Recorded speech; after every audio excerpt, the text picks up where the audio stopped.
Hey, welcome back to Riff of the Day. Gino Ames live from the heart of St. Augustine in the mini man cave. Today we are talking about Van Halen 3. Ooh, check this out. Deluxe metal. Yeah, look at that. Nice. Van Halen 3. Let's talk about it. For the longest time, this is probably the most hated Van Halen album in the catalog. But let me tell you what. When this was released, utter turmoil was happening in Van Halen. Sammy was out. Dave was in. Dave was out again. But was Dave ever really there? Dave sure as hell thought he was. Did the boys play him? Most likely. Van Halen 3. 1998. This was the beloved album, or much malangled. I can't say that word. Album with Gary Cherone, former Extreme vocalist. And I'm a big Extreme fan. So when they told me Sammy was gone, Gary Cherone was coming in, I'm like, well, he's a logical choice because he'll be able to do both things. And then we got the record. And we all pondered this record. And we all listened to it. But I'll tell you what, I listened to this record every day for a good year. Every day this spun. And I like this record. There are faults, and I'll get into those. Pros, Eddie plays like a madman on this record.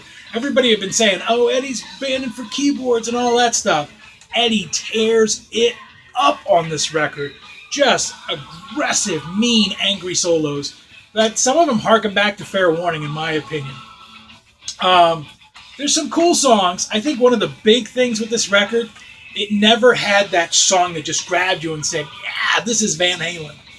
While Eddie, says, oh, we're going to write our Dark Side of the Moon, and this is just the beginning, I have always said that the follow-up to this record, I think, would have brought Van Halen back. I think, had they done this record, this tour, done the second record, I think Van Halen would have built back their momentum with Gary Cherone. I truly do. Didn't happen. Things really fell apart. Eddie had cancer. Eddie went batshit crazy because of drugs and substance abuse and all that kind of stuff. And we never did hear that second record. But there's some great stuff on this. Big fan of Without You, which I'm hearing in the background. Josephina, Year to the Day, Ballad of the Bullet. Good stuff. Great stuff. Flaws to this record. The biggest one for me is, for some reason, the producer, along with Eddie Van Halen, had Gary sing every song at the top of his range. So I think to some people it just kind of got fatiguing. I think if they let Gary just sing the way Gary truly sings, and he's an amazing singer, I think it would have been much better.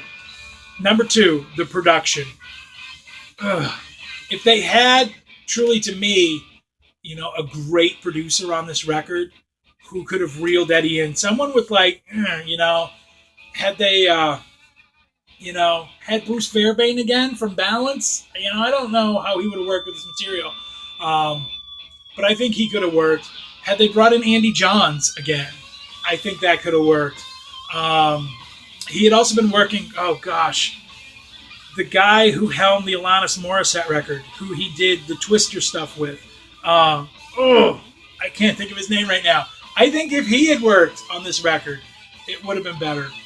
So production-wise, and I know Eddie's not happy with the sound. He got into a big pissing match with Warner Brothers about the sound.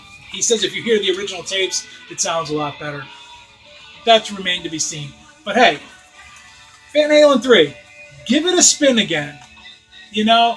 Listen to it, listen to the guitar playing. Eddie's a monster on this record. I highly recommend it. Van Halen 3.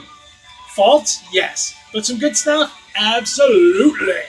Riff of the Day.